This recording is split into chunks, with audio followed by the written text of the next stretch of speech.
5 things you should know about SEO for NFT companies with Brendan All. The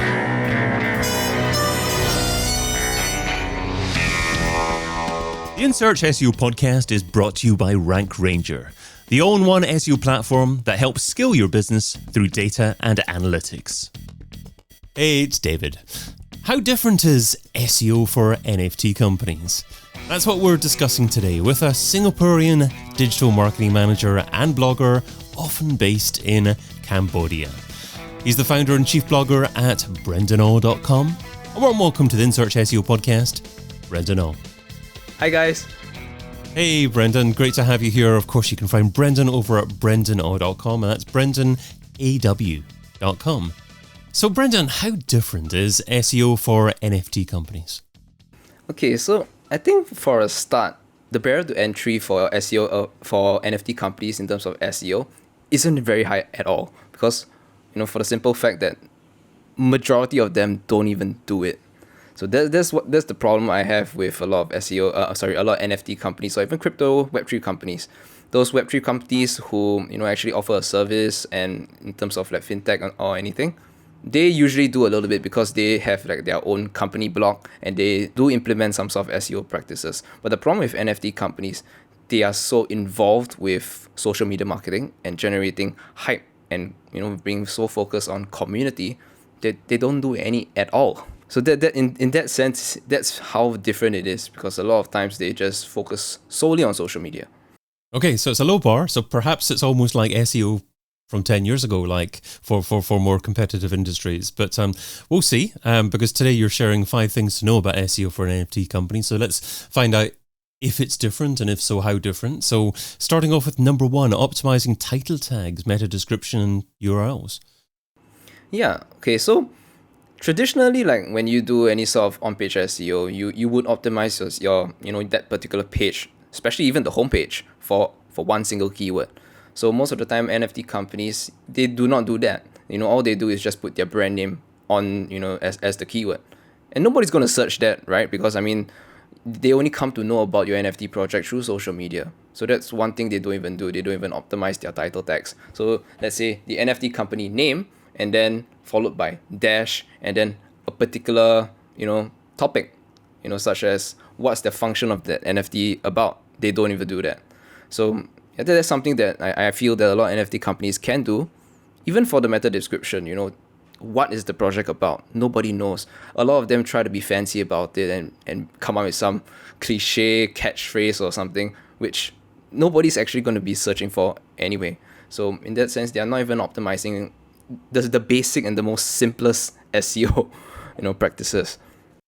So, where do people really find out about NFTs, to discover NFTs? Is it still search engines like Google and simply people searching for that, or are there big directories maybe that people go to instead? Yeah, they're one of the biggest NFT directories is OpenSea. Have you heard about it? I haven't. No, I'm afraid I haven't dived into that market much. So not at all. Not even familiar with the space. I'm familiar with what it is, but not how to optimize and how to market it. Yeah.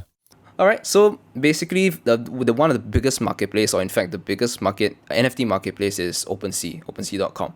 So it's where people and any sort of individuals or companies, all they have to do is just post a picture of their NFT and then they can sell it.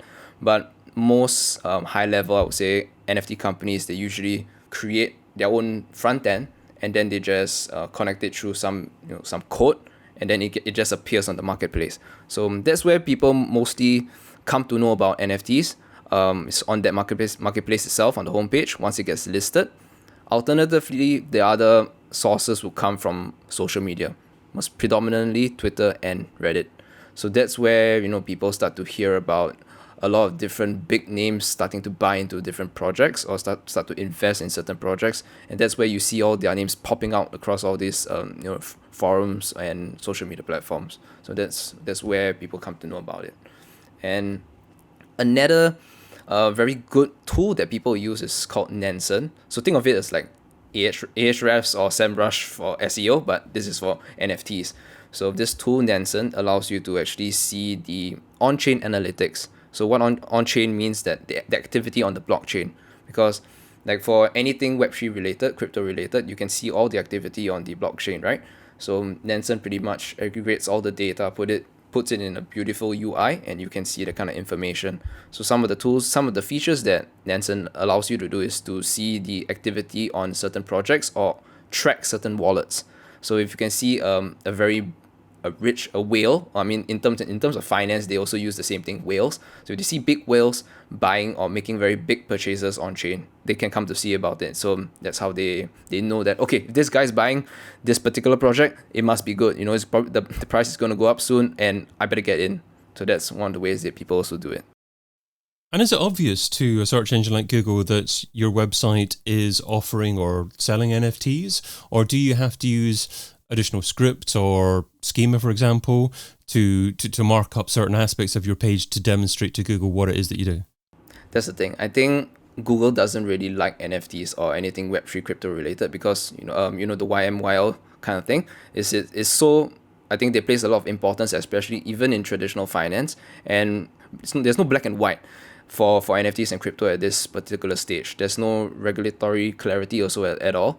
So I don't even think Google promotes it on. You can't even search for any of these. So that's the issue, and a lot of them are trying to. They don't use particular proper SEO techniques to try to tell people what their project is about. Aside from the fact that it's an NFT project, you might be able to make money from it. So it's all very financially incentivized, but the on the utility side, they don't tell how it's valuable for people other than making money. I think it was worthwhile taking a bit of a sidetrack there and just getting you to explain a little bit more about other forms of marketing for NFTs and what people generally do. But number 2 of the tips that you were going to share beforehand is have good UI/UX. Yes. Okay. So in terms of that, I think normally for like content creators, bloggers, or any sort of website, people try to you run your URL through the Google page speed test, GT metrics, and then you get to see your speed. And I think page speed is one of the big factors also for ranking, especially for mobile. But the thing with NFT companies, a lot of them, again, they try to be so fancy about it. The UI and the UX is so hard to navigate. It looks nice, a lot of them use a lot of fancy animations and so many graphics and everything. But it slows Hopefully down. not Flash. Not Flash, but it slows the website down a lot. Like even one of the big, I'm not going to say the name, but one of the big NFT names that I follow, when I go to their website, it takes a good 5 to 10 seconds to get everything started. I really don't think that's good for ranking on Google. So the FCP, first contentful paint, it's always a big hero image, and it's very hard to load. And the moment the FID, first input data, is when it takes so long for the first interaction, and that doesn't really help. So my advice is just don't try to get fancy about it. Give people the information they need to know. You don't have to put fancy graphics or fancy animation. I think people are more interested about what the project is, what the roadmap is, what utility it can provide. All that can be done, through information, not just graphics. All the fancy stuff can be left on social media. And number 3, use searchable platforms for content distribution. So is that largely what you were sharing earlier on and what I perhaps jumped to? Yep. Okay, so for searchable platforms, I identify searchable platforms as YouTube and Google specifically, not even any of the social media platforms, none of that. But the problem is that, first of all, a lot of people in NFTs, they like to hold AMAs, so ask me anything, or basically just Q&As with the community. And they usually do it on Twitter Spaces or on Discord. So the thing is, it's like me and you doing this podcast right now. Once it's done, that's it. You can't search for it. All the 1 hour spent creating the content, all that value inside the content is gone to waste. They don't even clip it up. They don't even distribute it anywhere. So my first advice is that hold all this long form podcasts on YouTube. Start off do a long form video on YouTube. Do everything, and then after that you can extract the audio, put it on podcast websites, Spotify, Apple, whatever, and then you can hold all this like mini AMAs and Q&As on Twitter and on Discord. At another time, ask the community if they have any other questions, and you can hold that as more like a bonus rather than their main core strategy. Yeah, absolutely. Great tip there as well. And that's what we do at the Rank Ranger podcast. The show is published on YouTube as well as the popular podcast platforms. It's also made into a blog post as well. But as you were saying, I like to try and identify long tail questions beforehand. And then there's an opportunity, there's potential there to take that section of the show and to create a specific answer for that. That can perhaps be an article by itself. Correct. Yeah. So you've seen all these strategies are not implemented by most of the NFT companies. Even for the companies that I work for, even when I proposed the idea to do this, I was shot down. They will say, "Oh, if we do it on Twitter, all the big names, all the Twitter crypto influencers will come in, and then they'll share our clips, and then we'll get more traction." That badly happens. Most of this podcast only gets even for the big names, a few hundred concurrent viewers. But if you put that whole thing on YouTube, that it's an evergreen content. It gets searched throughout.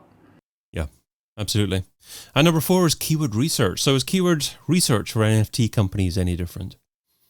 Okay, keyword research. That's the thing. When you use the tool like Ahrefs or SEMrush, you can't really find a lot of keywords in terms of the utility that they're offering, because most of the time, the utility features that these NFT projects are offering, you don't really know what it is. That's the whole problem about it. So, but there is a lot of viable keywords around what NFT is, and a lot on NFT education, but a lot of these companies, they don't try to do it. NFT projects, a lot of their budget is spent on heavily on marketing, and unfortunately, most of it also goes back to the founders, even though they say that I'm going to set aside only a little bit for the founders, but a lot of it goes back. So that in terms of crypto, that's why people are so untrustworthy now about this industry. Yeah, that's a great point there. I love it. Yeah, because what you're basically saying is that people don't necessarily know that whatever these companies are trying to promote actually exists out there in terms of the category of content. It's like going back 10 plus years ago, before the iPad existed, for example, and trying to market the iPad by using terminology around iPad. People aren't going to search for that, but they might search for tablets or other phraseology or other challenges that they have that may be able to be solved by that kind of device. Correct. Like going back to the iPad example. So you will be searching keywords around that. Building a topical cluster, I would say, around that. But you can't really do that in NFTs, because the top of the funnel, people don't even know what the project is about. So, and a lot of these founders, they also try to just push out their message on social media, and they just try to come up with utility that no one else finds valuable. So that's the problem. But I mean, trying to, I guess, dive into a specific example for NFTs, if it was NFT art, you would talk about newer types of art or opportunities to invest in different areas and keywords in relation to that. Is that the kind of route that you'd recommend? Yeah. Yeah, that's definitely, like, let's say if a company is doing like NFT art, so maybe you could write articles even around AI art generators, even though you're not trying to do that, but you could write an article about it, build a topical cluster around it, build some authority around it. But none of them are doing that. All these projects are all focused on selling the NFT itself. They're not concerned about trying to build education around their own project, which I find is very stupid. Yeah. And number 5, building EAT. Yes. Okay. So EAT. So although EAT was I think it was implemented back in 2017 or 19, if I'm not mistaken. Yeah. So yeah, about 33 or 4 years ago. Yeah. About there. So I was listening to Kyle Roof. Like, you heard of Kyle Roof? Yes, I don't know him personally. Yeah, from high voltage SEO. So he was explaining about what EAT is. So in terms of like expertise, one of the things that he recommended was also just, are the authors identifiable? So is there an author bio? Firstly, they don't even write articles, so they don't even do any blog posts. So I don't think there's even any authors. Even about the About Us page. So the whole thing about NFTs in Web3 itself, everyone is so concerned about anonymity. So they are always hiding behind an avatar. They have their NFT, have their profile picture, and nobody knows who they are.